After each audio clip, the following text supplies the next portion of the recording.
Hello విజిబడీస్, ఇవాళ recipe ఏంటో తెలుసా? ఒకప్పుడు బాగా ట్రెండ్ అయిన కునాఫా. ఇది ఆల్రెడీ చేసావుగా అంటారేమో. అది చీజ్ కునాఫా, ఇది చాక్లెట్ కునాఫా. ఫాస్ట్ గా షుగర్ సిరప్ ప్రిపేర్ చేసుకుని పక్కన పెట్టుకోండి. గులాబ్ జామ్ కి ఎలా చేస్తాం సేమ్ అట్లానే. పోయినసారి చేసిన మిస్టేక్ రిపీట్ చేయకూడదని ఈసారి పేని మొత్తాన్ని మంచిగా ఫ్రై చేసుకుని వాటిని తీసుకున్నాను. ఫాస్ట్ గా ప్లేట్ కి గీ అప్లై చేసుకుని, ఏమైనా మనం వేయించేటప్పుడే ఆల్రెడీ గీ వేస్తాం కదా, అందుకే ఇంకా నేను ఎక్స్ట్రా వేయట్లేదు. దాని మొత్తాన్ని నిదానంగా ప్లేట్ చుట్టూ ఒక లేయర్ లా ఫామ్ చేసుకోవాలి.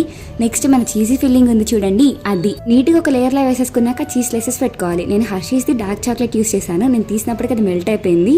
కొంచెం చాలా ఎక్కువ వేయొద్దు, మళ్ళీ వేసుకుంటాం కదా, అందుకే ఈ పెయిన్ అయితే నీట్గా కప్పెట్టేయాలి మొత్తం.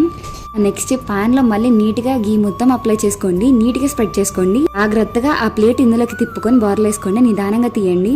ఈ స్టెప్ దగ్గర మాత్రం మీకు కావాల్సినంత టైం తీసుకొని నిదానంగా తిప్పండి. హడావిడి మాత్రం చేయకండి, లేకపోతే మనం పడిన కష్టం మొత్తం వేస్ట్ అయిపోతుంది. కాసేపు అలా మూత పెట్టుకుని ఫ్రై అవ్వండి. ఒక సైడ్ ఫ్రై అయిన తర్వాత యాజ్ యూజువల్ గా మళ్ళీ ప్లేట్లోకి తీసుకుని ఆ ప్లేట్ ఇంకో ప్లేట్లోకి మార్చుకొని దాని నుంచి మళ్ళీ పాన్ లోకి వేసుకోండి.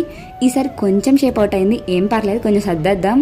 అయిపోయినాక ఇంకో ప్లేట్లోకి తీసుకోండి. ఆ తర్వాత వేడిగా ఉన్నప్పుడు షుగర్ సిరప్ ని స్ప్రెడ్ చేసుకుని దాని మీద మెల్టెడ్ చాక్లెట్ ని వేసుకొని టేస్ట్ చేయండి. చాలా బాగుంది. కానీ చీజీ కునాఫా నాకు బాగా నచ్చింది. పైగా మీకు చీజీ ఫిల్లింగ్ ఎలా చేయాలో చెప్పలేదు కదా, అది రిలేటెడ్ వీడియోస్ లో లింక్ ఇస్తాను, మర్చిపోకొని చూడండి.